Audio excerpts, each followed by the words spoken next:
All right, good evening, members. You're very welcome to this session. I take this opportunity to welcome you. Thank you very much for joining us. We will be discussing a wonderful topic about starting and managing investment clubs. If you've been part of our previous sessions, I'm sure you've gotten value out of them. But of course, we want to take some of these things that we've picked from the previous sessions a step higher. We want now to improve the knowledge that we've learned from about investing, the knowledge that we've learned about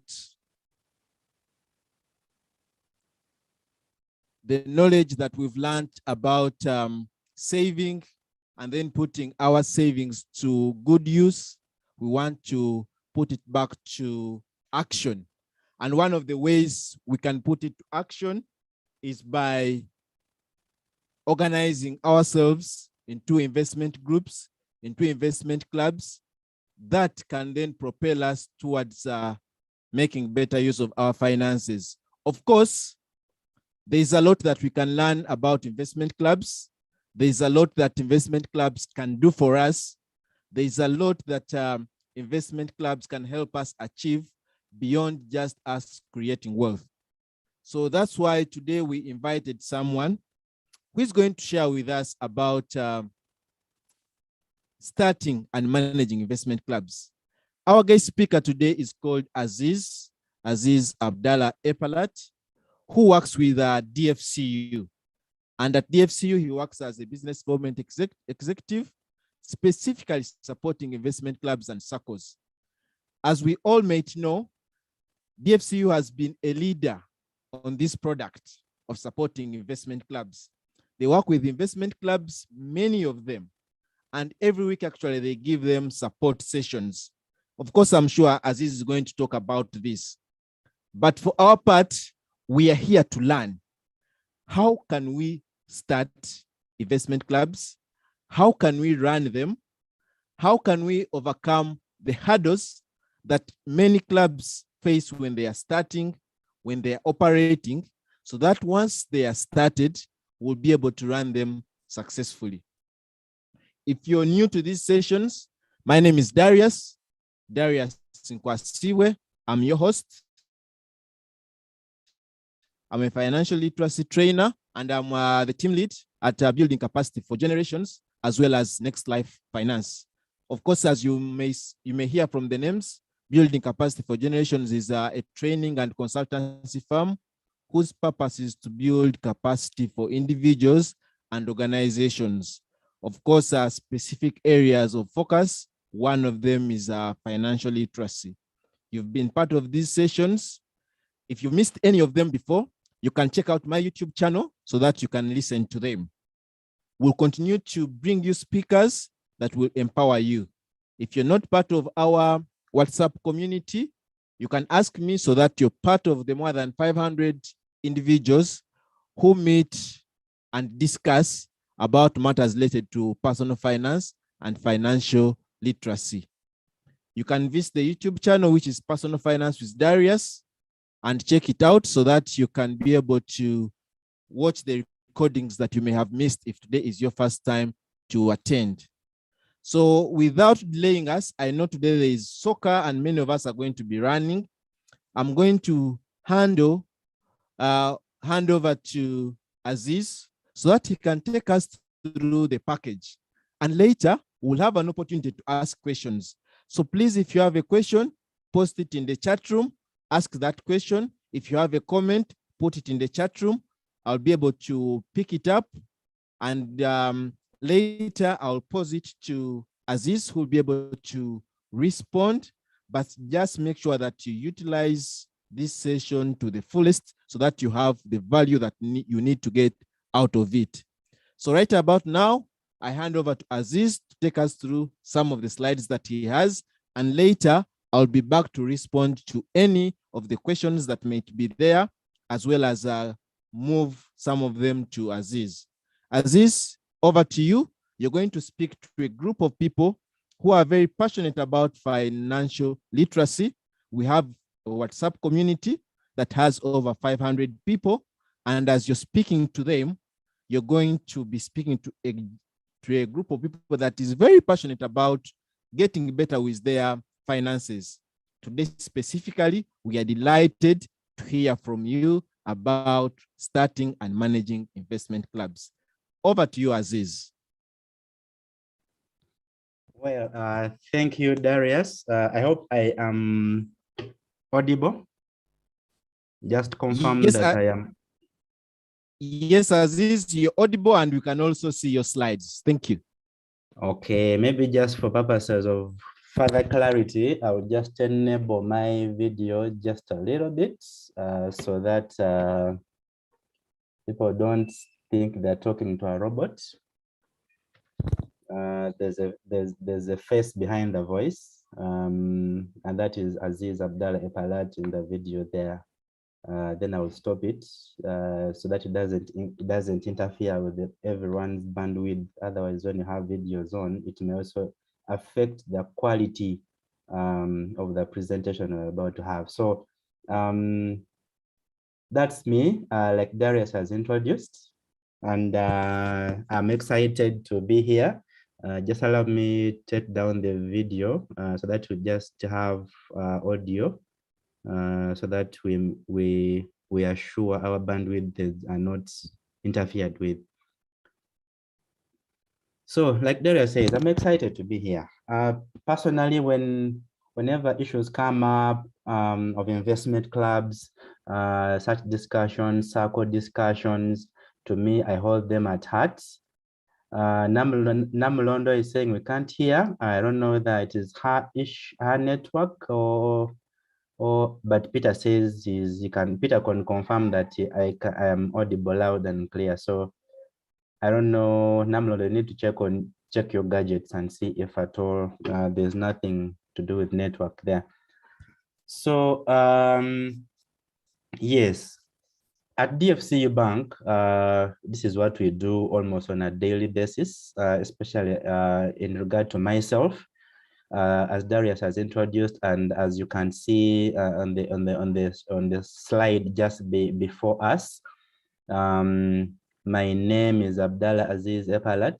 I'm a business development executive for investment clubs and circles at DFCU Bank, a role I hold with very high esteem because I usually deal with people who contribute their monies, hard-earned monies for that matter, to try to become better, to do investments, to make their future more reliable and more prosperous. Some of us are planning already for our retirements, being that we're approaching that age bracket. And you know, we are all candidates for retirement.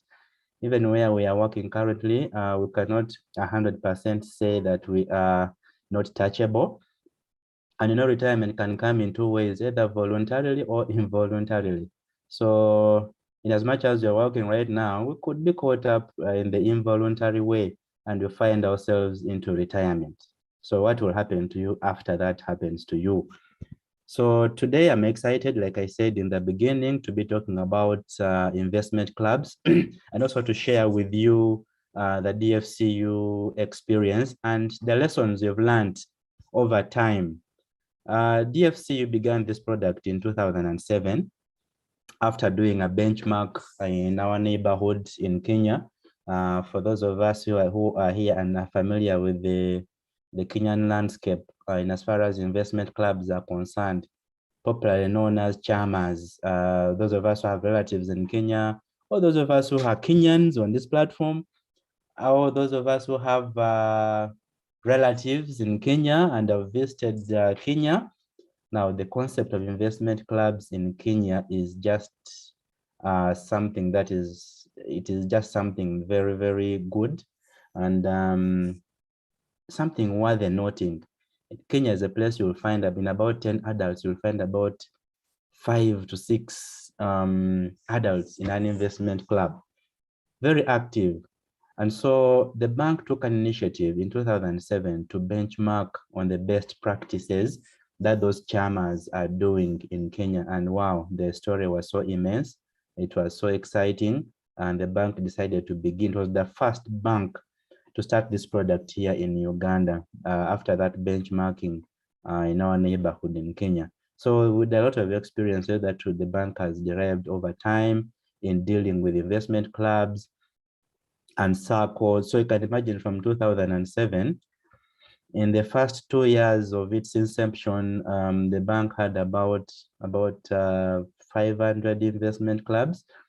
But as I speak right now, the bank has about 50,000 investment clubs and circles combined. And it has a special unit. You can imagine the bank took an initiative to give that segment a special unit, a special desk, because of what that means. You can imagine a portfolio of almost 50,000 investment clubs and circles. Wow, that is quite huge. So if you don't give it a deliberate attention, definitely you're bound to miss out on a lot of things pertaining investment clubs. So I'm excited to be here. And I'll just start my slide right now. I know most of us have heard about DFCU Bank, mainly in the recent, maybe I should call it 2, 3, or 4 years. But this bank has been around. I'll just speak briefly through the history.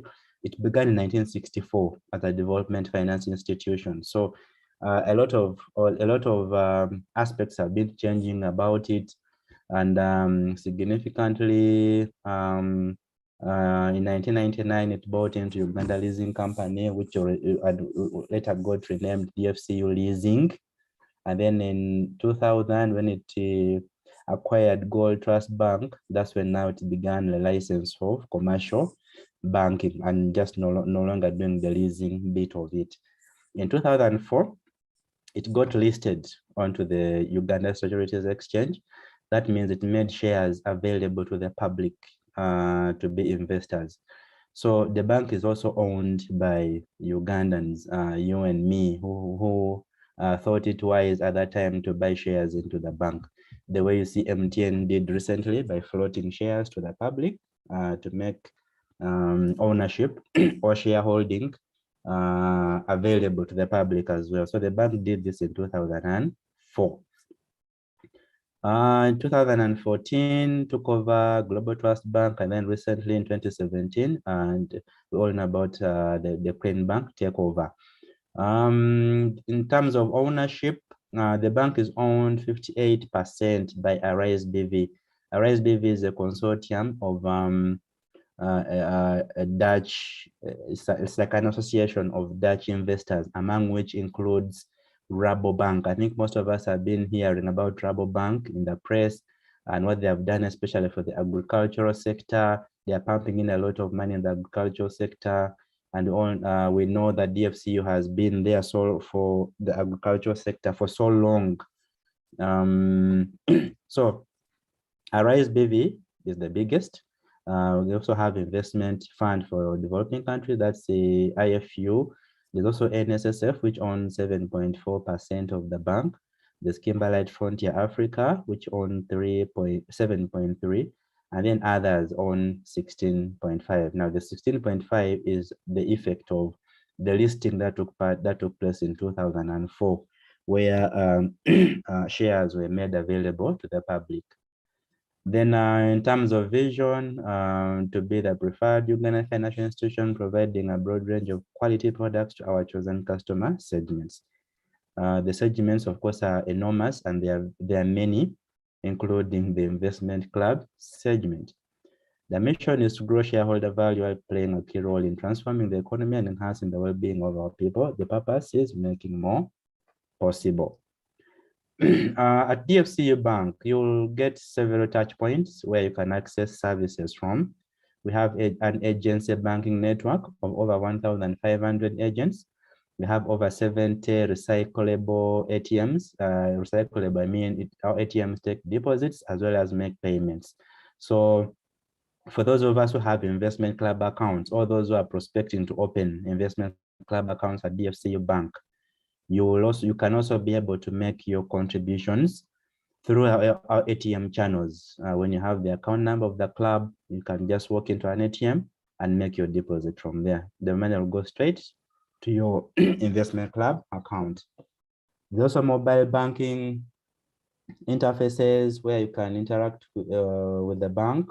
There's internet banking. There is a 24/7 customer care hotline and service. We have over 500 Visa touch points. We have money transfer services as well as digital partnerships with some private and public sector players.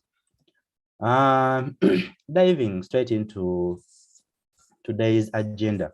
Like Daria said, I know there's a discussion that has taken place before this in terms of addressing the investment club aspect. So mine, I think, will just be, I know it will be like a refresher because most of the things will not be so different from what Darius was able to take us through in the previous sessions. But we shall just try to get an understanding of what an investment club is for those of us who are not yet familiar with what the concept refers to. Now, an investment club is just a group of people. There's no technical definition by the way. An investment club is just a group of people who come together with similar aspirations, and their coming together is mainly to pool resources. The resources could be either financial, it could be knowledge, it could be experience, in order to attain a set investment goal or financial goal. The difference between an investment club and other clubs, I know we have social clubs, we have other kinds of clubs, fun clubs and all that. But the difference here is that there must be a financial gain in sight. If there is no financial gain, then probably that will also go down as another social club where members just meet and talk about maybe football and talk about all those kinds of things. But for an investment club, there should be a financial side at the end of it. So members usually make decisions to invest because the money members pull together is not just to pile monies on accounts. No, it is eventually, it's supposed to go into investments. So the nature of investments, the decisions are usually made by the members themselves. In other clubs we've observed, they actually carry out voting where the majority votes take it. But then also doesn't mean that by the time they go to the majority votes, other members, the minorities are actually left out. No, there's a lot of democracy in investment clubs we've seen in as far as investments are concerned. Others have investment committees who are tasked with the investment decisions. So they go and do their research, move around, assess all the available investment options, and then return to the members and address the issue of investments from an eligible point of view. They move around banks. If it is in interest rates, they'll go collecting interest rates from every bank. If it is treasury bills, they always look out for the newspapers to check whether the bank whether Bank of Uganda is going to trade. So they have all the latest statistics. They also go into the agricultural sector, they do research, they go into transport, they do research. So by the time they come to the table to address members, it is from a very informed point of view. And usually most members, all they have to do is just carry out the voting. So that is how organized investment clubs are in terms of making investment decisions. Usually, they are comprised of friends, co-workers, neighbors, family members, who meet on a regular basis. Some meet monthly or whenever required. Others meet quarterly. Then there's also the others meet also. There are also annual general meetings. But for purposes mainly of pooling funds and making investment decisions, like I said in the beginning. Then we may be wondering, why investment clubs, really? And why are they becoming such a common phenomenon of late? Some of us could be belonging to one, but we don't know, we just didn't know that they were an investment club. You could be at a workplace, you have 3 of your colleagues, 4 of your colleagues pulling together 20,000 every month, 100,000, 200,000, whatever amount it is. And then you're helping out each other. Some are lending out to someone this month, the next month, another person, depending on how you selected the numbers. So there's that kind of merry-go-round. So that's an investment club. Typical an investment club. Maybe you just didn't know that you actually belong to an investment club. But that is a typical example of what we're talking about here. We go to, some of us, when we go to villages, you find those women. By the women, I think, are the very most committed savers. If I may admit, even with our own experience in the bank, the clubs where women are involved are really very serious and very committed. I don't know why. Maybe because there's some kind of wisdom women have via savings, which men sometimes, I think, overlook. But they are good at it. Just say an example of villages where you'll find a group of women meeting under a mango tree on a Sunday, and they're all bringing together this 1,000 shillings, 2,000 shillings. They collect it, give someone else. Those are all typical examples of investment clubs. Now, why investment clubs? One, wealth creation. Definitely, like I said, when members come together and pool their resources, at the end of the day, there must be a financial gain. If there's no financial gain in coming together, in pulling money together, then I think that is the wrong place to be. So one and the most important reasons why investment clubs are getting popular these days is just to create wealth. Now, this wealth, through the investment options I have spelled out in the beginning, lending to members, and the members bring back at an interest rate. Now, that's even already competing with the banks. I'm sure with time to come, the banks will even start struggling in terms of people who will be coming to request for loans. Why? Because the investment clubs are even taking over that space. Just imagine you belong to a club and you've raised capital worth 50 million shillings, and you're even lending out, say, to members. You can say, other clubs say, okay, out of any money that we shall be having, 10% will be available for members to borrow against.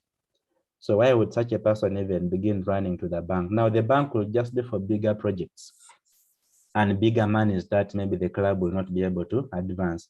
But in emergencies like fees, rent, paying license, and what have you, which require those small other bits of monies, I'm sure the club will be able to stand in for members, and then they will be able to meet that without having to go to the bank. So through the various investment options that I mentioned, agriculture, treasury bills and bonds, investing in fixed deposits, transport, real estate, to mention but a few. All these at the end of the day, have potential to create wealth for the members, and in as such, be able to safeguard our incomes, especially into our futures. Just imagine if, for example, NSSF, the money that we save at NSSF, we all know it is to prepare for that for that time of retirement. But if anyone had been given an option, say to contribute that money voluntarily or bring it at the time that you want, I'm sure very few of us here would be remitting that money to NSSF. But because it's a forced saving upon us, and the nature of the way they do it, imagine they get it direct from our salaries. Those who are salary earners, they get it direct from your salary. You don't even touch it. Sometimes we even don't know how much we even send there. We don't know how much we send there, but we're just happy that the money is going there. Because each time you receive an SMS from NSSF crediting your account, You're like, okay, yeah, my money is there growing. At the end of the financial year, you get an SMS with interest that has been added onto your balances. We all become happy. Why? Because we know we are saving for our retirement. So if we can only take that into our modern society now and put aside that money that we are earning into our own investment club and make it a habit, give it discipline. Say, this is my NSSF. Whereas I'm saving in the bigger picture of NSSF, this is also potential to become your NSSF, to cater for your eventualities that may come up in the future, and also to create that other secondary income source that we all crave for. I know most of us could be having that one income source, but at least COVID has taught us a lesson that one income source is just not enough. Let's all strive to make sure we create a secondary stream of income. I think from our own experiences dealing with the pandemic and dealing with COVID, those that had income, those that had saving, those that had side hustles, those that had other income lines went through the lockdown much more comfortably than those who just had one income source. People lost jobs, others' salaries were reduced, which is still okay, but just imagine losing a job and yet you're the breadwinner. You didn't have any other incomes. I'm sure life was very hard for such people. So that means moving out of the COVID situation, if we don't deliberately create savings vehicles and such a scenario happened again, I think we would not have learned from our past, and maybe it was just a lesson that we forgot. So let's do it different. Investment clubs have a potential to create wealth for members. Another another reason why we see investment clubs coming up or very strongly of late is the wisdom of numbers, the learning that never stops. Darius clearly mentioned that for us at DFCU Bank, every Friday from 4:30 to 6:30, we're always in class learning about so many things about clubs, governance issues, investment options. Last week we had a session on business opportunities that are there for clubs and circles. Previously, before that, I think we had a session on investing in shares, where we had the CEO of MTN, Mr. Vim Van Hellepute, addressing us on why why clubs and circles should invest in MTN shares. We've had sessions before on treasury bills and bonds, on insurance and all that. So we don't stop learning. And at DFCU Bank, that session is free of charge. We do not charge everyone who joins in. So people have learned, clubs have learned, circles have learned, those who have had governance issues have learned. And above all, that is just our general sessions, Friday, our general sessions. But we also have customized sessions where an individual club or circle can reach out to us and for a particular session that is maybe something that is happening in the club and it's not okay. Maybe member savings are reducing, members' morals are reducing, a lot of conflicts in the club. Members, usually they reach out to us and then they're able to arrange literacy sessions to address those particular needs, still free of charge. The bank has consultants it partners with to provide financial literacy sessions free of charge. Spreading costs. Investment clubs are now proven to be that kind of vehicle where it's okay to spread to invest, but sometimes we make investment decisions which are wrong, I may say. Maybe for we've heard of those quick get rich quick schemes. Let me give this as an example. The pyramid schemes. We've had an investment club in the past where one of the members took members through a get rich quick scheme, brings it 5 million, you take it within like 3 months, you'd have recovered the whole of it. Before you knew it, after 2 months down the road, the scheme had been closed. I think in America, I don't just recall the name. For those, I know some members here could be familiar with it. Just woke up one morning and the website was closed. FBI had sealed off their offices in America. I think it was called Telex. If I think I may recall, there's something I think called Telex free or what, something like that. So you imagine you were part of such a club, and you made out of your hard-earned money that you pulled together, and such a decision happened.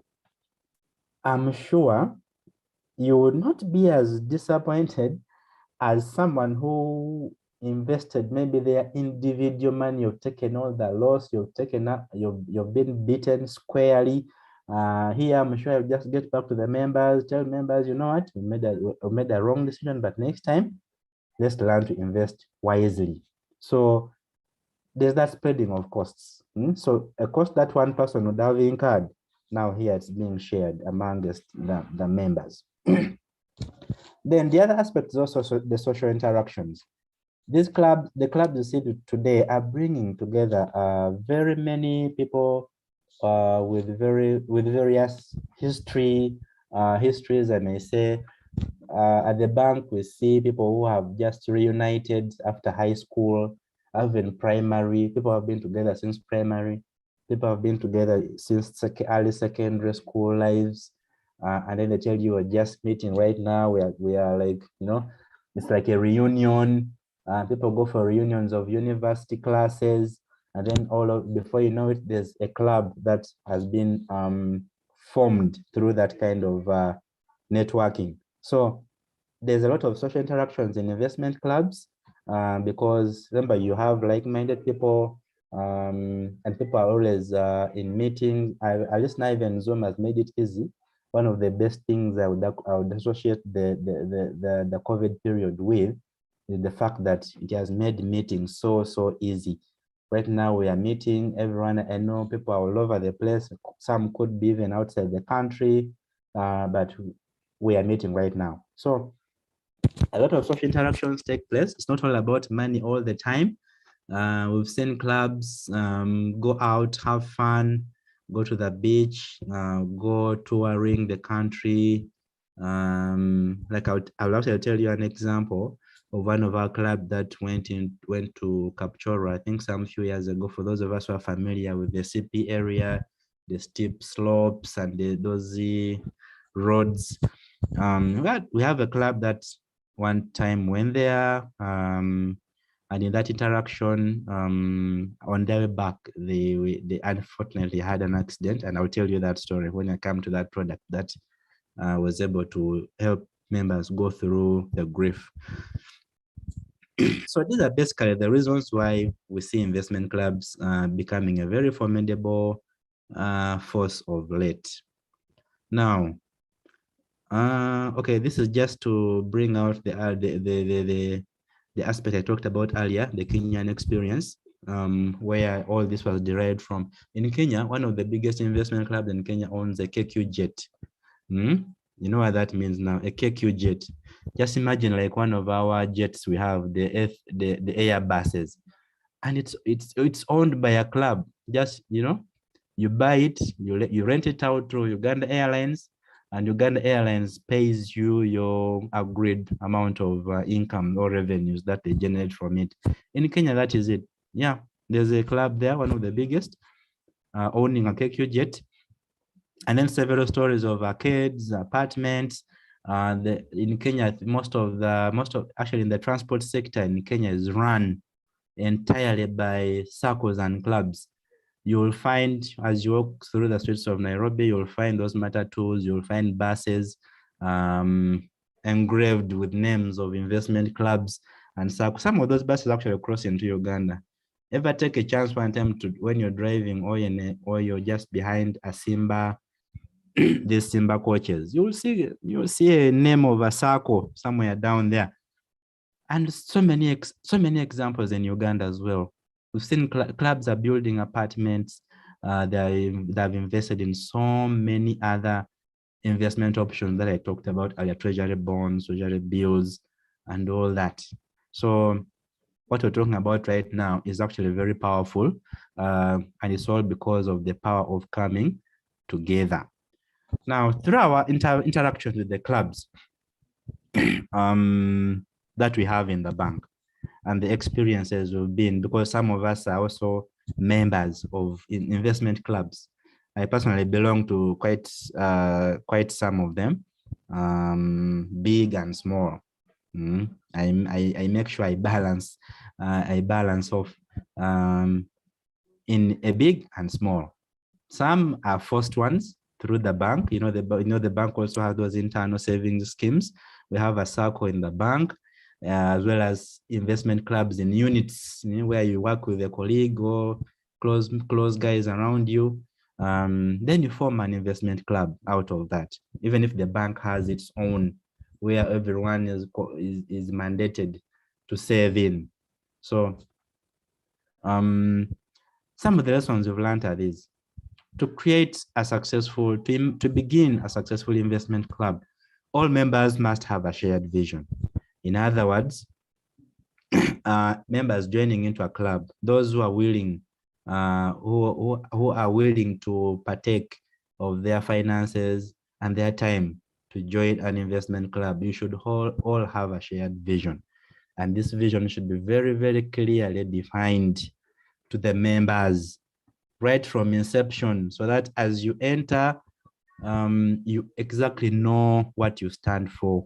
It's even important that you set out the etiquette, that cultural etiquette in it, and all that, by the way, stems from one of the most important documents of an investment club should have, and that is a bylaw and a constitution, which I will talk about shortly. So members should be bound by a common vision. It's not easy bringing people together, but when you succeed in bringing them together, everyone should know that there's something that is to be achieved at the end of, say, 1 year, 2 years, 3 years. It's not just a one-off that you'll meet, and after 1 year, whatever you'd have failed to do, you dissolve. No, this is a long-term. The investment club is a long-term thing that you should be focused on. The other aspects should be effective leadership. There's need for strong and focused leaders for the group to succeed. Leadership is so key. Everything rises and falls from leadership, because of leadership. If it is not available, well, I don't think anything is going to go ahead. But where it is available, then the club is just bound to go from strength to strength. Then we also have clearly defined the group's time frame. Like I said, it is also not easy to bring people together and make them contribute money every month, every year, 1 year down the road, 2 years down the road. We should have time frames on what we intend to achieve in specific periods of time. I know one club that in their formulation this week, the meeting I had with them this week, theirs is actually big. They're planning big things, but then they're like, in the first 1 year, we should have bought an estate in the first 1 year. And you see, the goal itself, that kind of goal, buying real estate, will help you come up with the likely monthly contributions. You can't imagine that if you're going to invest in real estate at the end of 1 year, that estate, the cheapest maybe could be around maybe 50 million or something. So that gives you a picture of how much you would expect members to be contributing every month. You can't have such a big dream and then you tell members, okay, you contribute 10,000 per month.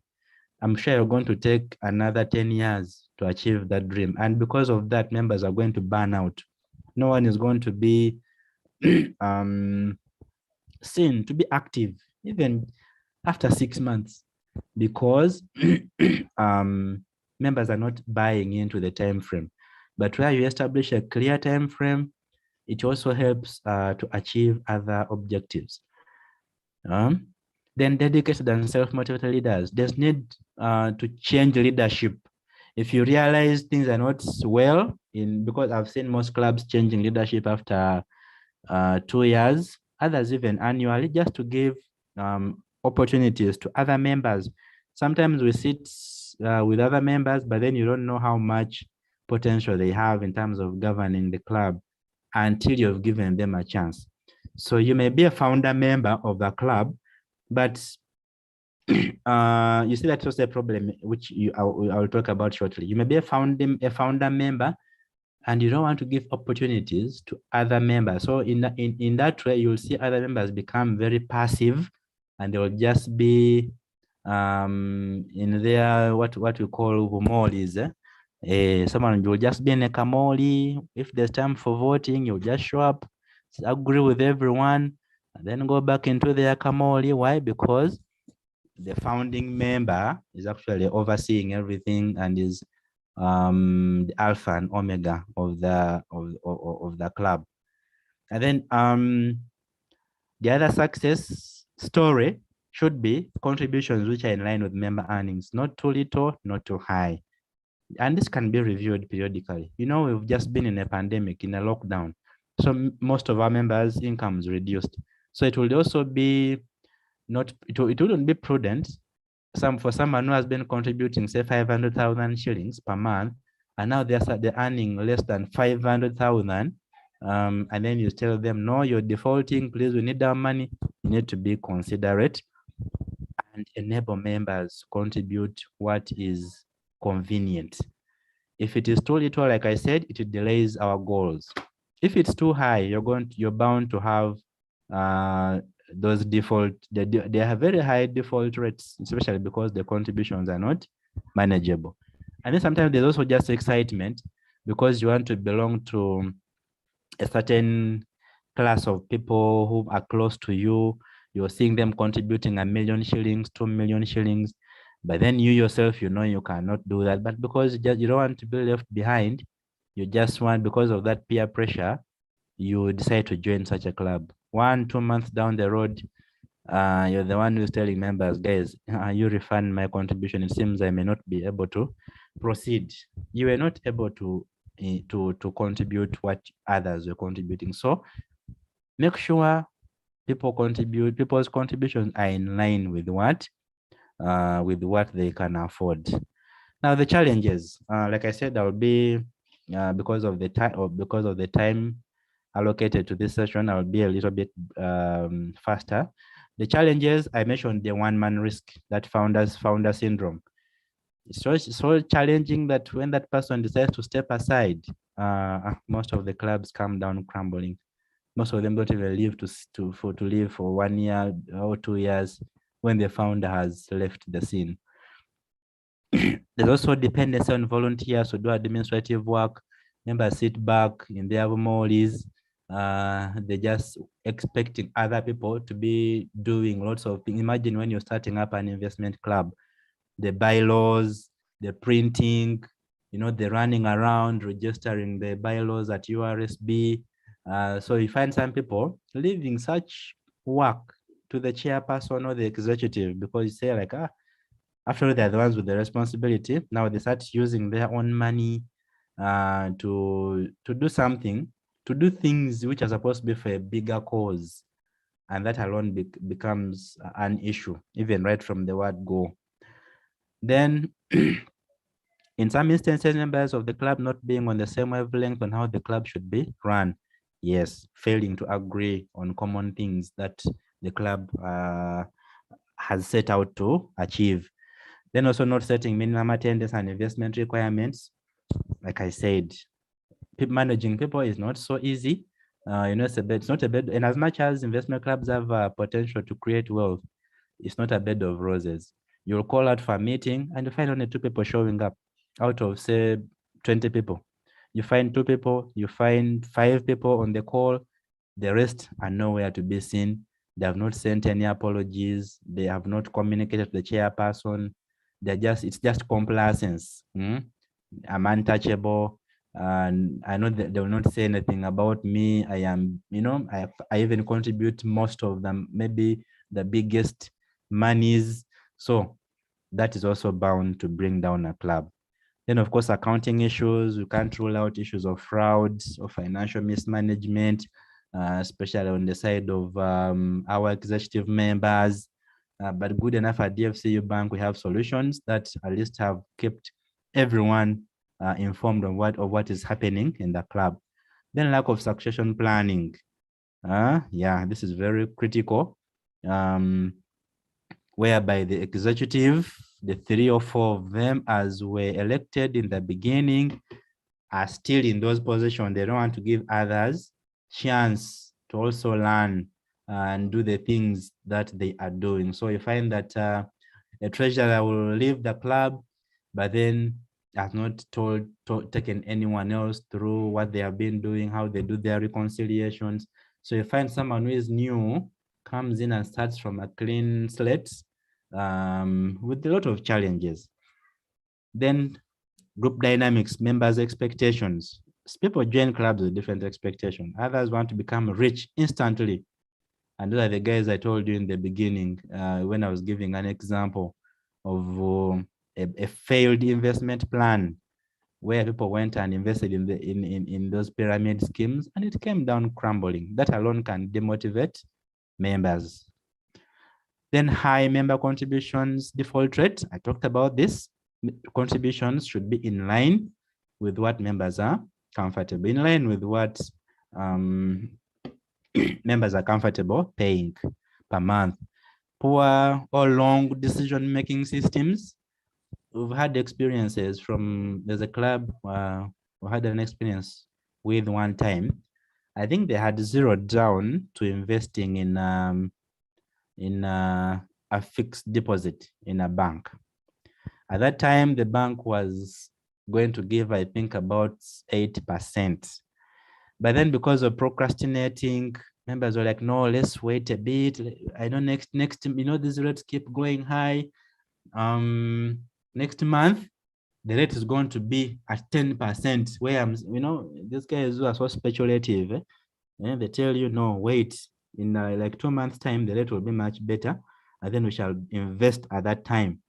They will tell you real estate, no, there's something coming, there's a crisis coming, and then they tell members, no, let's wait and invest after 2 months. When some members have already said, no, let's invest now. So that process, that long decision-making process, sometimes it's also a challenge because, trust me, at that time when the bank was giving 8%, the next time the guys went to the bank to wanting to fix money, it was at, I think, about 6.8%.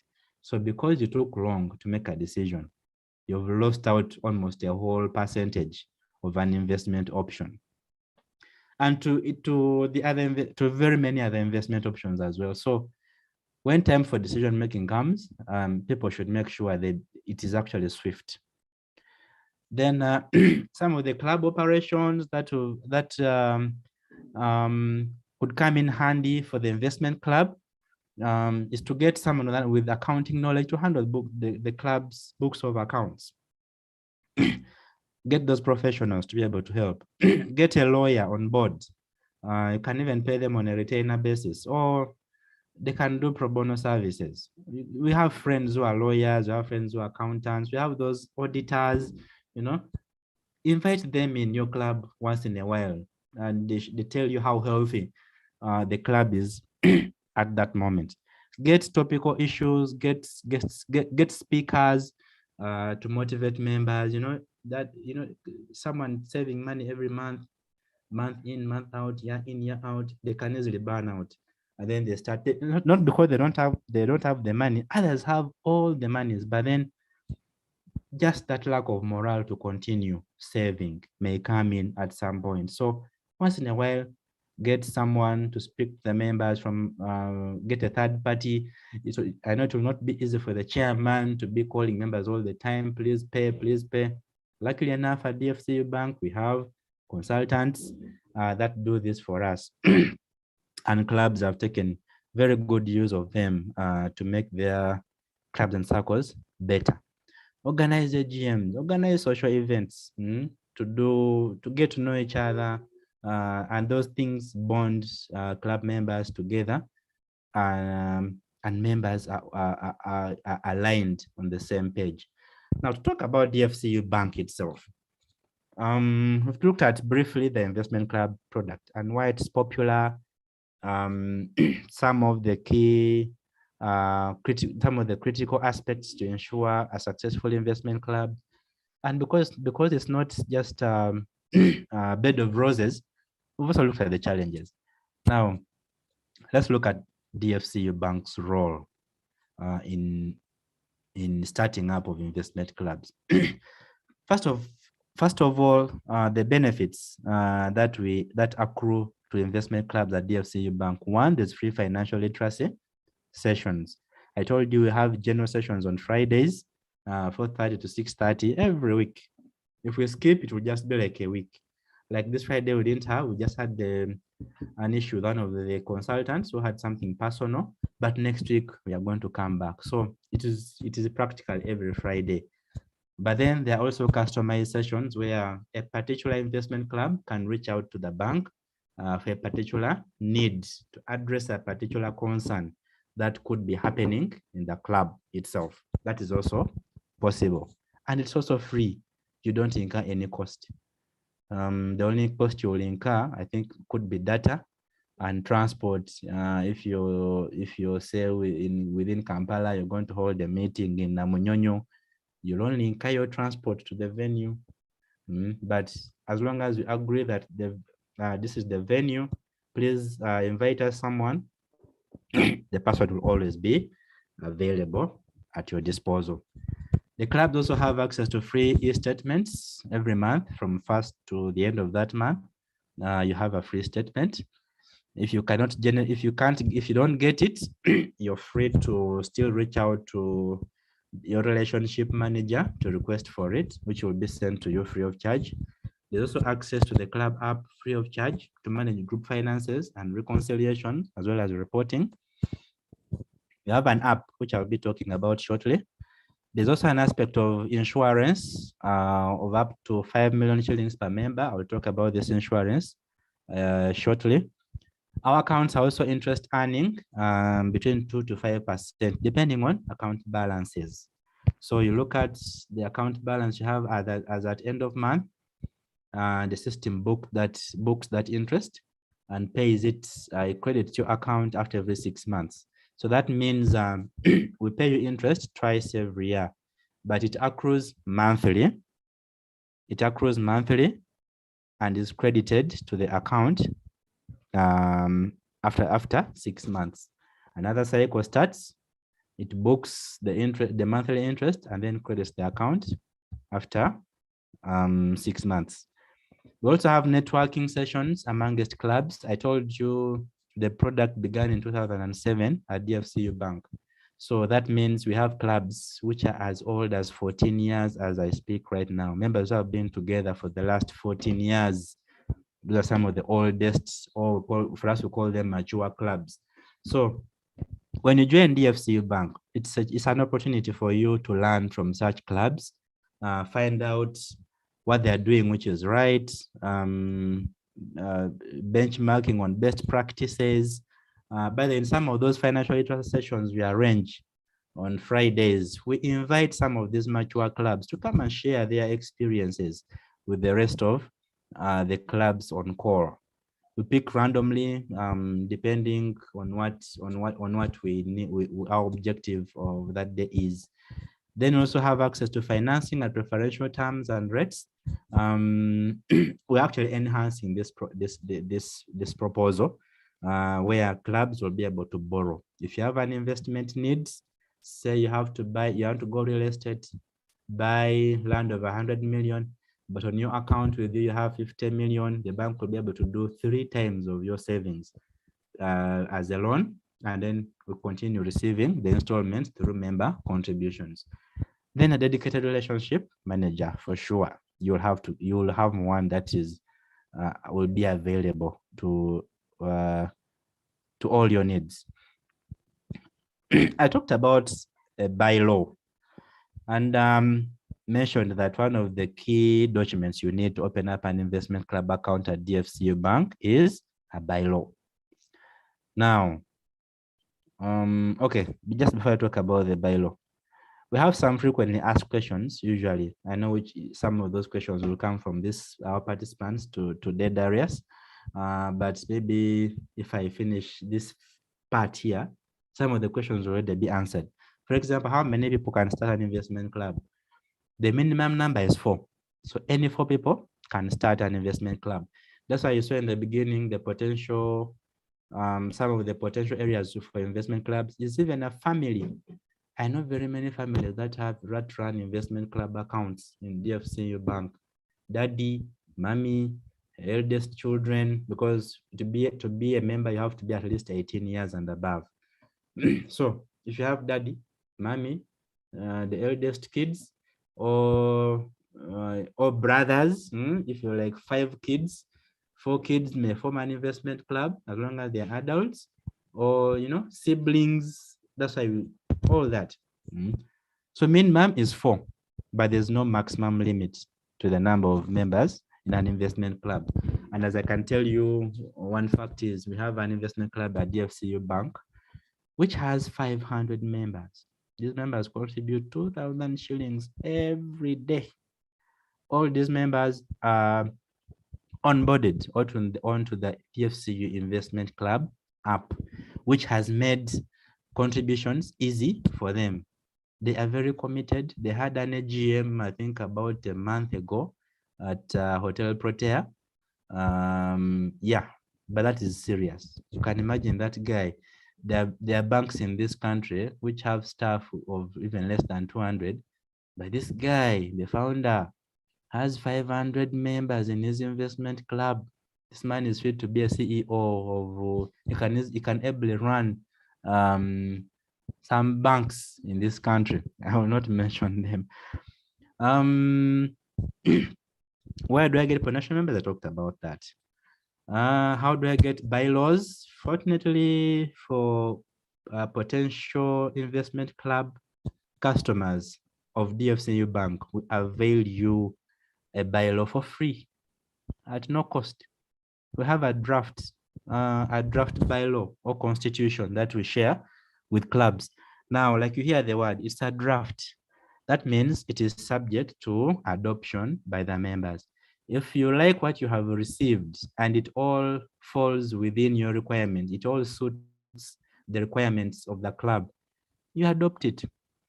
But because different clubs are unique with the unique expectations, unique propositions, then you may have to tweak it a bit. So it is a draft. You can tweak it, customize it to what you like. I know clubs which impose fines on members if they delay to make their monthly contribution. Others don't. So another constitution may impose a fine, say 20,000 or 10,000 on a member for default. Others are not okay with it. So it is where members meet and talk honestly about how the club should be governed. So that bylaw is available in the bank. You just have to reach out to us. We shall avail it to you. How do I get bylaws registered? It's also an easy process. The bank has a lawyer it works with. However, if in your investment club you are privy to resources of a lawyer or if you yourself know anyone in URSB, you can still do it by yourself. If you have challenges, the bank will be there to support you. How can you guide me on how the club will be run? Like I said, everything falls onto how organized the bylaw is, because it is like the way you see the Constitution of the Republic of Uganda. Everything that we do, every crime you commit has its roots somewhere in the Constitution. So when you commit a crime, they just open it for you and tell you, hey, hello, this is where you went wrong.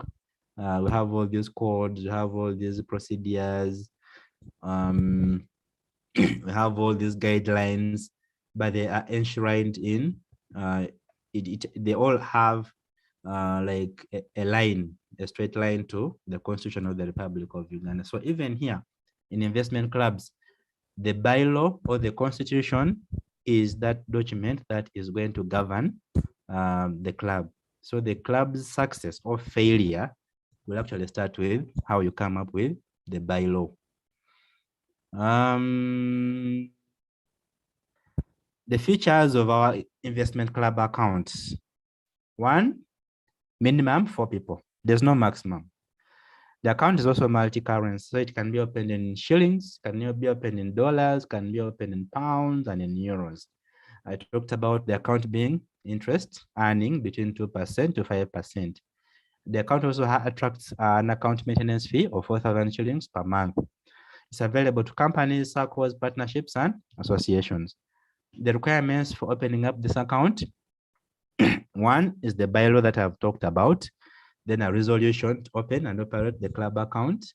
We shall need one passport size photo for each signatory, as well as a copy of the national ID, front and back, and then minimum account opening balance of 50,000.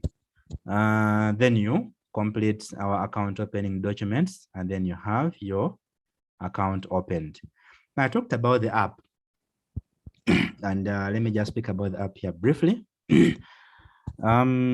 This app enables payments. It's integrated with the telcos, MTN and Airtel. So for those of us who may find going to the banking hall quite inconveniencing, I talked about the options to make your contributions, and one of them is through the app. In addition to the ATMs, the agents. So when you're onboarded onto the app, a member can be able to make his or her contribution quite conveniently from their mobile money wallets, and the money will instantly reflect in the app. You will see your balance, you will receive your message that your money has hit the club account. Another menu on that app is actually the loan management. Now, for the clubs that usually lend out to members, this app has a loan management module in it where a member can request for the loan. Just imagine the club has set out its requirements, and members have adopted and set out the minimum and maximum amount, period, interest rate, and all that, penalty. So you maintain that information in the app. So when a member is applying for a loan, they're able to view that information. As I apply, they're able to see the minimum they can apply for, the maximum, and all that. So a member can request for the loan. The admins, in this case, who are the signatories of the account, approve the loan. A member withdraws that loan either through their mobile money wallet or through their bank account in DFCU bank or a bank account in another bank. So this app can actually send money to another bank, to your account in another bank. You can also use the app to pay your loans if you've borrowed that money. You can also monitor the loans using the app. It shows you the balances, it shows you the repayment schedule, the installment amount, and all that. So it has made life easy, spared even some checklists for the club because it has reduced on the time the signatories take to approve loans for to physically go and withdraw money from the bank and look for someone. You can imagine if you're one signatory is in Mukono, another one is in Chengera, another one is in Entebbe, another one is in Kawempe. I don't know. You have to rotate, you know, that kind of rotation. Eh? But here, everything happens within 2 or 3 minutes, and the member has their loan with them. The other capabilities of the app, it also has an inbuilt journal where you can record investments the club has made. You can record the expenses, you can record incomes, and this information will be available for every member of the club. Like I said, this app is free. What we do as a bank is to onboard the signatories. They become the admins. Now the admins go ahead and onboard the members. Or a new member who downloads this app from the Google Store or the Apple Store for the iPhone users, they have an option of doing self-onboarding. So it is two-way to onboard, either use through the admin or a member can do self-onboarding. Like you see here, there's an option for managing member registrations. Can schedule club activities. It has a calendar in it where you can initiate everything you want, a meeting and all that.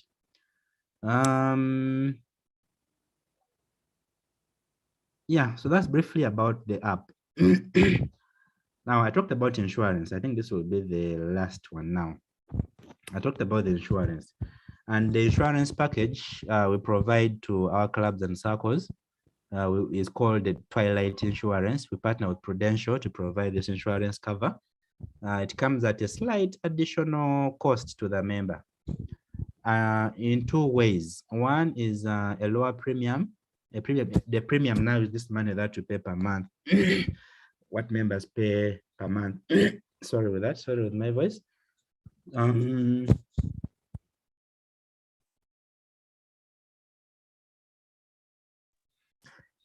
So I'll talk about the premium. There are two premiums payable for this insurance package. There's the lower one of 1,600 and then the higher one of 2,900 shillings. Now, the one of 1,600 shillings, first of all, let me just go speak about the basis of this insurance package. The discussion stemmed from the fact that very many of us who belong to clubs, often after we've lost a member, by the way, this package caters for funeral benefit. It extends up, it comes into force upon death. So it so happened that many of us in our clubs and circles, when we lose a member, we move around with our basket, requesting members to collect. But surprisingly, even if someone has been your best friend or all that, your basket could only end up having 100,000 or 200,000, depending. And you may not blame anyone for contributing 5,000 shillings towards death of a colleague. It's not possible that you're going to blame them. First of all, death is untimely. It's not timely that it will warn you that so-and-so is going to pass away tomorrow. No. So it will come at a time when you're actually struggling yourself. Maybe you've also lost a loved one. You've just come from burial. You've lost a member. So you're again going back again. You have to do another round of contribution. So that's the discussion where this insurance stemmed from. Now, let's look at the benefits. For the premium of 1,600 shillings per member per month, now 1,600 translates into 19,200 a year. So for 19,200 shillings a year, these are the benefits which accrue. Upon death of a member of a club, the insurer pays out 3 million shillings as funeral benefit. On top of the 3 million, it also pays out 70,000 shillings per month for 3 months as a grocery voucher, airtime of 30,000 per month for 3 months as airtime allowance, then cash allowance of 50,000 for 3 months, but pay but once with the 3 million shillings. It's a one-off payment. Paid to the club account, and the club passes this benefit, passes this money to the family of the bereaved. Then, upon death of a dependent of a member, because this insurance caters for the member and a dependent. Now, a dependent has clearly been defined as biological or legal adopted child and legal spouse. Get it? Biological or legal adopted child or legal spouse. Upon passing away of such a person, the insurance pays 2 million shillings, the one-off, just as a funeral benefit. This time it doesn't come with the airtime and all that because the member is still alive. Then for the package of 2.9, the benefits are the same, but the amounts are the ones that differ. For example, where the benefit was 3M, now it is 5M upon death of a member. And where the grocery voucher was 70, now it's 150 per month for 3 months. Where airtime was 30, now it's 50 for 3 months. Then where cash was 50, now it's 100,000. And where upon loss of a dependent, now where it was 2 million, now it is 3 million shillings. Most clubs pay their fees annually, I can tell you. They don't have to go through those hassles of paying 1,600 shillings every month for the whole year, paying 19,200 or 34,800 for the 1,029. Most clubs pay that money annually. They just tell you, they just send you a schedule and tell you out of we're about 20 members, but 10 members are willing to take up the policy. So they send a schedule of the 10 members plus their dependents and their dates of birth. We send the schedule to Prudential Insurance. They can sometimes they instruct us to debit the club account and credit the account of Prudential through an internal transfer, or they do it themselves through the app. They just log into the app and credit the account of Prudential, which will advise them with, and they make that payment. On the extreme right of that page is the story I was talking about in the beginning, when I was talking about, I think, social interactions, and I brought a case of members of a club who happened to go visiting CP Falls, having fun, and that social cohesion. On their way back, that club called Maisha Investment Club, there was an accident along those steep slopes of Kapchora, and they lost 16 members. I know now when I've mentioned that, very many relate to such an accident which happened just a few years ago along the slopes of those steep, that steep end of Kapchora. Most of us who have been that side, you know what we're talking about. Maisha Investment Club lost 16 members on spot, and I think that is the biggest insurance payment I have seen, because they received 88.5 million shillings as funeral benefit from Prudential. So these things are real. Even during COVID, we're able to see a lot of claims coming in from clubs who have lost dear ones, and the bank has been able the bank has been able to indulge the insurer, and they have not disappointed us in terms of payments. So to end my presentation, I'll just end with two quotes. One is from Warren Buffett, who advises us never depend on a single income. Make an investment to create a second source of income. And like, I think I clearly mentioned this in my starting of the presentation, where I was relating to especially the COVID situation, which caught most of us unaware. Most of us struggled. Actually, research. One of the researchers around was told us that people had, even people who were laid off, they lay you off, they give you something small to keep you just going for like 1 or 2 months. And most of us thought that lockdown will be like a month, weeks, and everything will be okay. My God, the thing went on and went on in waves, in phases, first wave, second wave. Yeah. So it really caught us off guard. So let's make effort to create extra income streams. By the way, when you open your investment club's account at DFCU Bank, you're going to learn a lot of these things. You're going to get your consultant, take you through investment options, the things we look at on a daily and we ignore. Maybe some of us are in the corporate world where you look at this the guys who sell chapati and ignore them, downlook them. But that guy you see there selling chapati, selling all kinds of the things that we consume in our houses on a daily, could be even much better than some of us who put on ties and go to offices. Now that's the truth. That's the honest truth. But if you're not taken through that kind of thought, you may really struggle.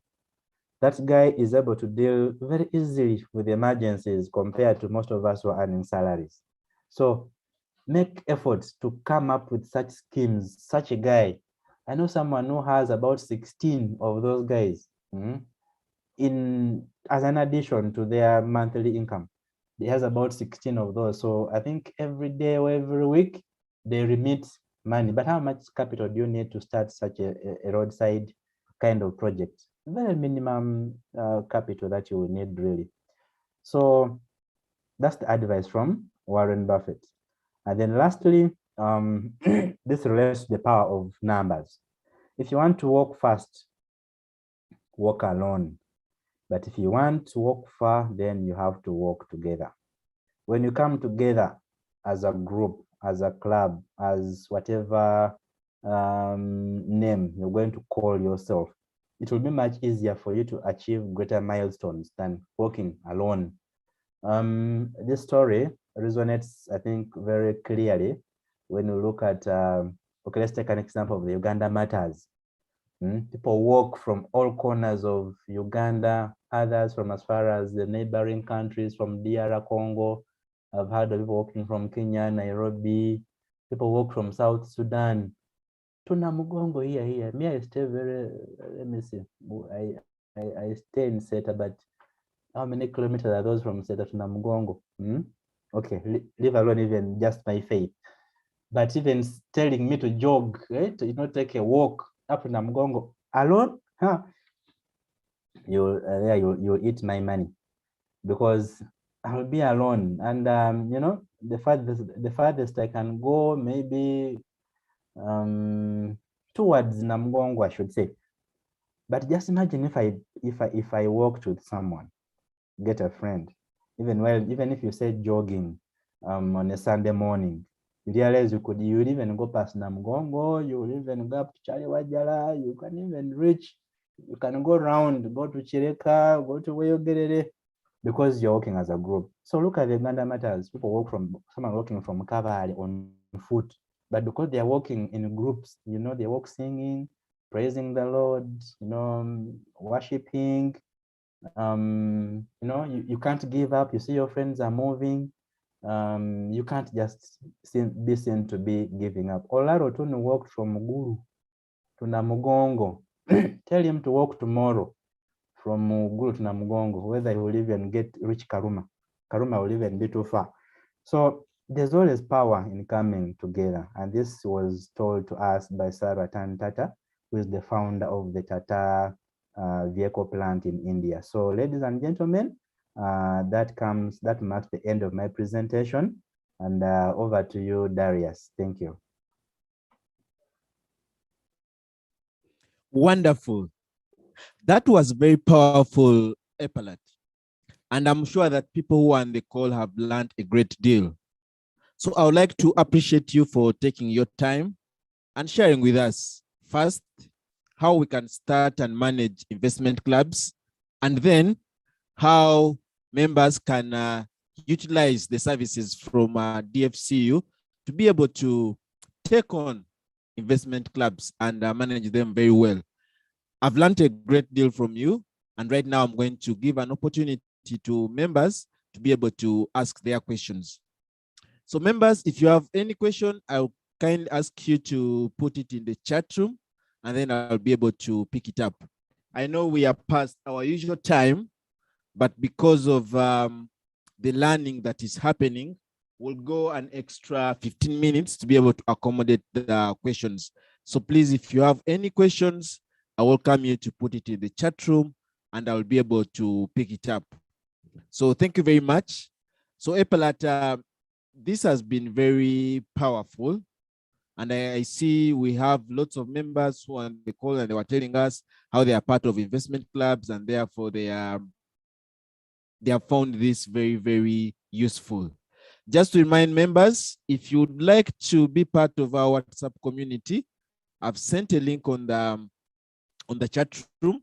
You can kindly use that link to be able to add on.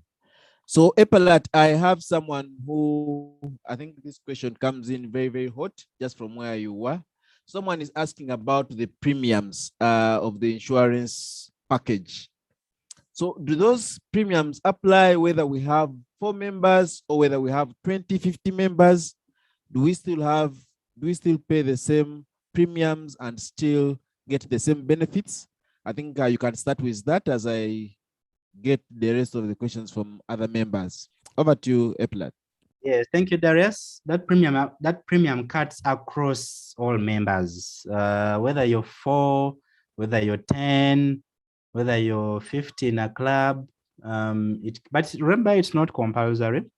Members really have to buy in, and once they have bought in, and paid up, that insurance lasts a year. You know, insurance is annual; you renew it annually. So. But it's also well, for some of the clubs we've seen, well, members could be 15, 20, but then in the beginning you find them about 5 or 7 start expressing interest, and those have started actually. Theirs will run for a year. Then after a month or 2, other members also express interest to join, also join. And then the policy, remember the policy was issued out to the club.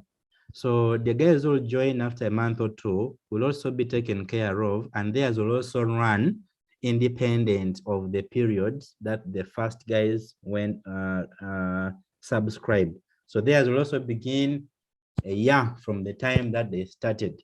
So you can have like 3 payment phases even in a club which has like 15 or 20 members. But like you said, it is payable per member. Whether you're 4, 5, 6, 7, it is payable per member. Thank you so much, Darius. All right. Thank you, Epalat. So I have a question from Peter. I know as part of your presentation, you alluded to some of these things, but Peter Dung was asking, what is the procedure for registering our club? We have one, but we are not yet registered. And is there a minimum requirement to join DFCU as a club? And then also John was asking, is DFCU open to new? Okay, he was asking, is DFCU club open to new members? If yes, what's the criteria? Maybe you can clarify to him that DFCU helps investment clubs, not necessarily a club, but they do help members. But Abdallah, if you can respond to those 2 people as we look at the others. Thank you. Okay, I think to begin with the last one, is DFC open to new members? You know, the answer is yes, and really the answer is yes. I told you in the beginning in 2007, where by the end of that year we had about 500 clubs, and right now we're talking about almost 50,000 investment clubs and circles at DFCU Bank. So we keep opening these accounts on a daily basis. I told you how popular the investment club aspect has become of late.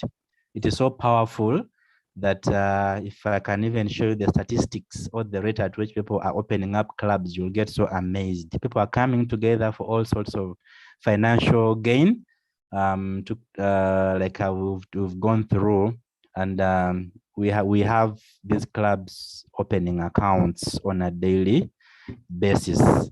So yes, the door is open. Even tomorrow you can walk in.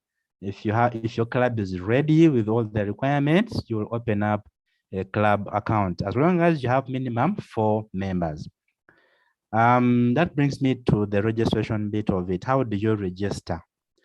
After we've shared the bylaw with the club, with the potential club that wants to open an account,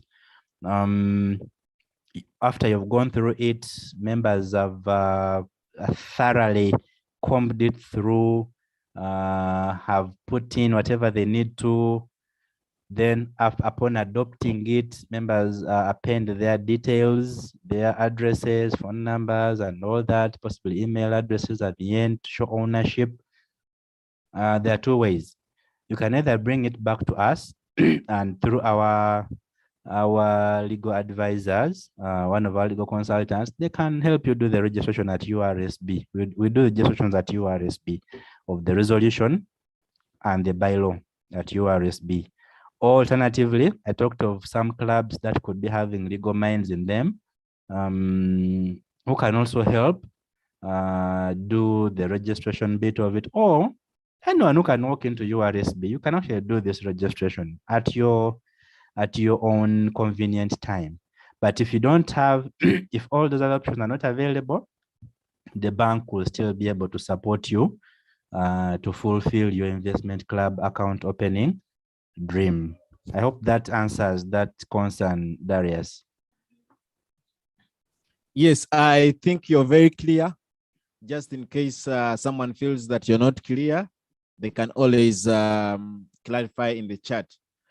So the others that we have are requests. So we have a request from John who is asking, could you kindly share the copy of the Constitution on our emails? And secondly, could you also share the presentation so that it is also, could you share the presentation on email? I think those are two requests that were coming in from members. So we have a lot of members who are appreciating. They are saying that this has been one of the best presentations that we've had. So thank you, Abdul, for that. They say it was a superb presentation. I have a question from Albert Rachmari, who is asking, could you please again talk about onboarding members? How members can easily contribute and how members can check their balances? I think he's referring to the app. Okay. To begin with the presentation, I will share this with you. And then maybe for any other person that maybe you can share your emails in the chat room to make, I think, Darius's work easy in terms of being able to share. Darius, who set up this link? Was it me or yourself? First answer this. Sorry, I'm the one who set it up. So I want to believe that everyone that is on this call, everyone that is on this call received left their email behind, and will be able to send the presentation to them. Okay, so that means I will share the presentation with you. Yes, and sure. And a copy of the bylaw and also the sample of a resolution. I'll share those with you so that whoever is interested will just reach out to yourself and then you share with them those two materials. And then for any other queries, they can reach out to me directly. So about the onboarding bit of it from the app, I mentioned first of all that this app is maintained on our Google Play Store or the Apple Store for the iPhone users, and it's actually also available via USSD, star 240 star 100 hash. So it is compatible with both smartphones and those who pace as the capabilities for those of us who don't have smartphones. Now this app, let me just go back to that part in.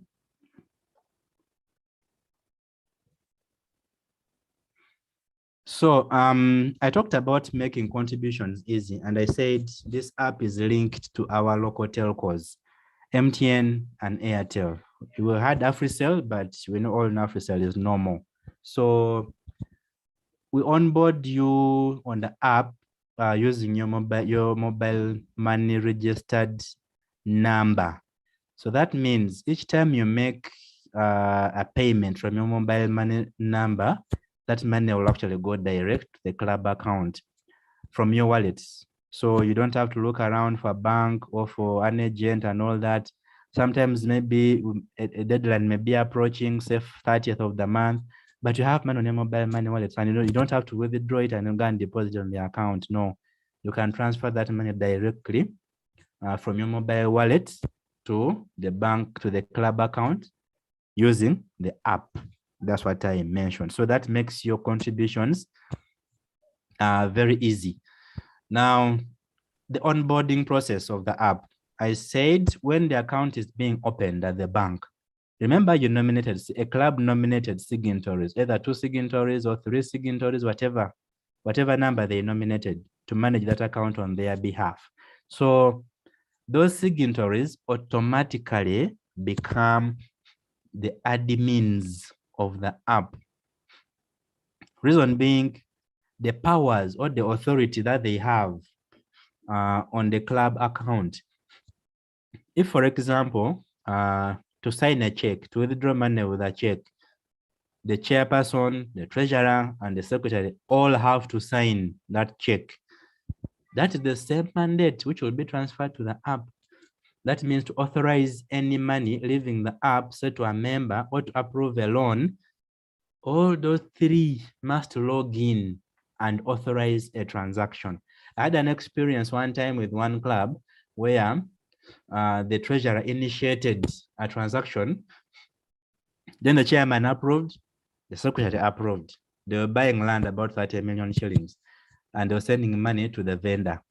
So the money didn't leave the account. So then after a week, a lady called me. Said, but Aziz, this app you're talking about, is it really worthwhile? Is it something that to speak about really? So I asked her what happened. She tells me, I initiated the transaction, the chairman authorized, the treasurer, the secretary authorized, but the money is still on the account. So I asked her, what is the mandate on the account? How many people are supposed to authorize the transaction? She told me 3 people. Who are those? Treasurer, chairman, and secretary. I was like, who is the treasurer? Like, myself. Who initiated the transaction? Myself. Did you authorize the transaction? No, I thought when I initiated, that was enough. I said, now you see, initiating is different. Anyone can initiate a transaction. Any admin can initiate a transaction, but all admins must authorize the transaction. And trust me, when she authorized she found it in her tray, in among her things to do. And when she approved it, when she authorized it, money left the account instantly. So those are the controls which are also there. Now, we create the admins, and then these admins go ahead and create the members. If say you have 20 members in your club, admins are 3, they will go ahead and onboard the other 17. Or these members also have an option for doing self-onboarding. At the time when they are downloading that app from Google Play Store and they have the account number and their national ID with them, because most of the information will just be in the national ID, your name, your sex, your date of birth, first name, just those details, and then your mobile money registered phone number. So at the time of downloading the app, there's an option for self-registration. So you can choose self-registration, then you just follow the prompts, and then you'll onboard yourself. The only difference is when a member does self-onboarding, admins will have to authorize their entry into the app. That means the admins will receive an alert that Swan Darius has submitted his request for your approval. So if Darius doesn't know the person, definitely he will deny them access. But if he knows the person, he will authorize the entry. Now, the onboardings made by the admins are straight through. They don't require any authorization. But the one being done by the member themselves are the ones which require authorizations. So I'm seeing people inquiring about the name. It's just called, when you go to Google Play Store, you'll see DFCU Investment Club app. That's how it's called. Thank you, Darius. All right. Thank you very much, Epalat. We are coming to the evening of our presentation, but I just have a few questions before we can call it an evening. So Peter Ndungu was asking, can me and my 4 brothers form an investment club and be accepted? Definitely yes. Epalat did talk about this earlier, that some investment clubs are only comprised of family members. So as long as you have a minimum of 4 and a maximum of infinity, you can form an investment club and it will be accepted. And then Caroline was asking you to clarify about the loans. Do the loans to investment clubs require collateral? And then I have a question from Aboki, who was asking, if I do not belong to any investment club, can I join the DFCU investment club now? And then lastly, I have a question from Alan, who is asking, my concern is about how other members who are not admins can track payments of other members other than themselves. Is it possible to update the members on call about this. So Epalat, over to you. Thank you, Darius. First of all, that app will only enable a member to view their contributions. You may not be able to view contributions of other members for obvious reasons that we all know. It is restricted. Now, the overall viewing of whatever is happening is reserved to the admins. Though a member can see the amount of the balance on the account, but you may never know that Darius has this amount of money, except if maybe the treasurer is the norm of the club, that the treasurer will update everyone with that list, say during the meeting. The treasurer can say can flash how everyone is doing, call upon members who are defaulting to pay up their arrears and all that. But in the app, you can't see a fellow colleague's statement. You can only see your own statement. But one thing I also didn't mention was that the app can generate statements. But as a member, you can only generate your own statement. But the admins can generate the entire statement. Say from last year, whatever period they want, they can generate it. But members can only see their own statements. Then the question of joining the DFCU investment club, well, that may not be so feasible for you right now because, like I said in the beginning, investment clubs are purely people who know each other so well. They have like similar, they are like-minded, they have similar traits. There are common things which bring them together. So like us at DFCU Bank, the one I mentioned was just for staff, like units. You can see that people, there are so many bank units in the bank or department. So you find credit, find audit, find operations, and they have their own investment clubs. So even you, you just have to come up with yours. You can't. It can't be easy joining another because very many clubs have their own rules and they're tight on how you join them. I belong to one where we were all the students of O level, and that alone is the criteria. You must have been with us that year, 1997 to 2000. That was my senior 1 to senior 4, 1997 to 2000. So that class, that investment club is for only us who were in that school in that year or in those years. You'll find others are alumni of Makerere University, Chambogo, wherever you see you, and that is them. So they may not admit you. So it will be prudent that you also look for like-minded people who can help you set up, do the literacy for you, encourage members to do what they're supposed to be doing. That's what were the other questions? I think I've lost them. All right. Thank you, Epalat, for responding to those questions. Let me just pick them for you. So someone was asking about the loans to investment clubs. Do they have collateral? If you can explain about that. And then as you finish that, you also respond to someone who is asking about the difference between a SACCO and an investment club. Okay. Over to you, thank you. Loans to investment clubs. We shall be tagging these loans based on the contributions of members. So there will be options either for securing them or for unsecuring them. Definitely for unsecured facilities, there will be for shorter periods, and then the long-term facilities will be secured by certain percentages. So yes, loans to members, depending on the nature, whether the investment is short-term or long-term, we shall be in position to give both unsecured and secured, depending on the dynamics, which will be in play.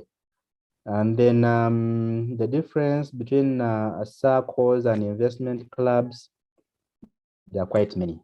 The differences are quite many. In as much as the similarities, or rather the intention is the same, to create wealth for its members, the differences are also quite many. One, first of all, the governance. To begin, the governance aspect of it. SACCOs are very much more governed. They're actually governed by a whole ministry of trades and cooperatives. So if you want everything done in a SACCO, it has to go through the trade and cooperatives ministry. Minimum to open up a SACCO is 33 members. 33. And because they are governed that much, there are a lot of requirements. You will be expected, the way you see a limited company coming up with annual returns and not declaring monthly returns to URA and all that, SACCOs also have a very strict regulatory framework. They are not as flexible as investment, but even investment clubs currently do not have a regulatory framework.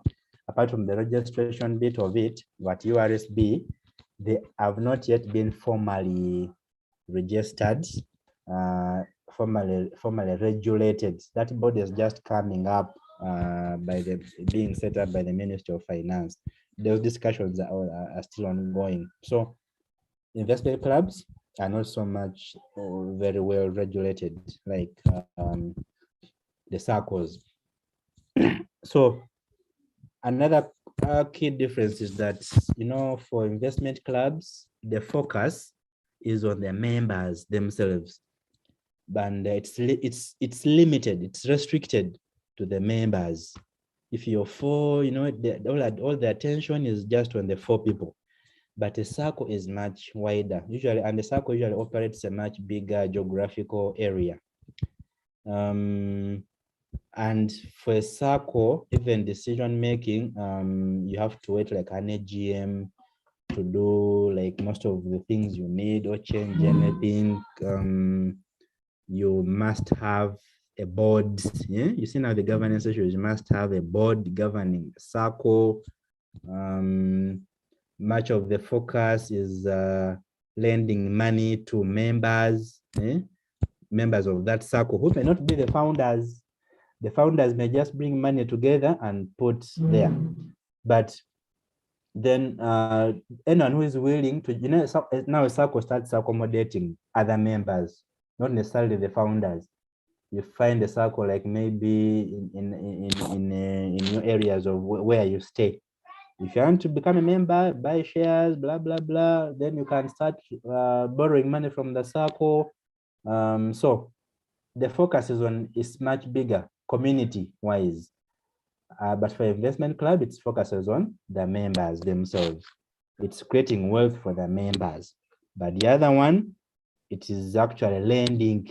SACCOs primarily do lending. The biggest business for a SACCO is lending.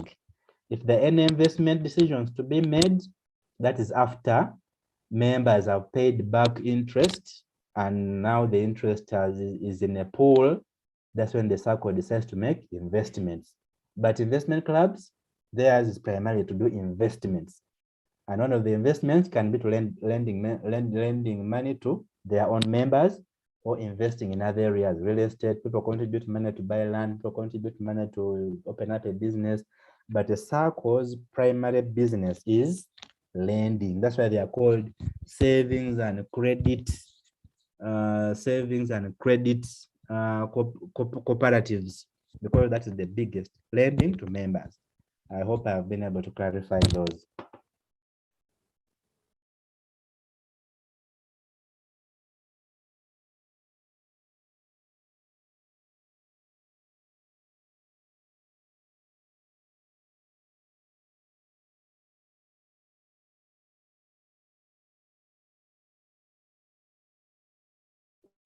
Yes, Epalat. Thank you very much for responding to the questions. And a big thank you to the members who joined this call for learning. At some point, we had about 70 members on the call. So Epalat, you can go back knowing that you have indeed talked to a multitude of people. We believe that more people are going to think about formalizing their groups and running them as investment clubs. And I do believe that many people are going to take advantage of the products and services that you have at DFCU so that they can run their investment clubs more successfully with less hassle, and that they can learn and apply lessons from the rest of the investment clubs. So members, thank you very much for joining. If it was your first time to join us again, my name is Darius Nkwasiwe. I'm a financial literacy trainer, and I'm a team leader at Building Capacity for Generations, where we offer training and consultancy services. One of our main areas is financial literacy or personal finance management. So in case you'd like our services in that area, you can get in touch with me and we'll be able to talk more and engage. But every Sunday evenings, of course, some Sundays we skip, but we bring you these sessions so that you can learn and apply them into your real life. Our belief is that as more people attend these sessions, they're going to become more financially literate, and they are going to make better decisions, and they'll be able to take charge of their personal finances. The fact that you were here today, we appreciate you, and we look forward to hearing the stories of you applying whatever you are learning from these sessions. As we end, I encourage you to check out YouTube. The link has been posted in the chat. Subscribe to listen to the previous sessions. Also, if you're part of our WhatsApp community, let's continue the discussion. If you have further questions, let's continue and support each other like we've always done, so that we can learn and grow with each other. 2022 is around the corner. I know you might be thinking about the goals, the things you want to achieve in 2022. And of course, I know your finances might be part of those things. So utilize, go back and reflect about these sessions that we've had over time. Think about the things that we've shared. Think about the things you've learned and ask yourself, how can I apply them? We have a lot in store as Building Capacity for Generations, and we'll be sharing on our WhatsApp communities the plans that we have for 2022 and what you can look out for. So otherwise, I wish you a great evening. I wish you a great week ahead. Once again, thank you, Epalat and the team at DFCU that has enabled us to have you here today. And whatever you do, may God bless it. Have a great week ahead. Thank you, Darius. Have a great week ahead to all the participants who have been on call. Thank you so much, and we look forward to having you at DFCU Bank. Thank you.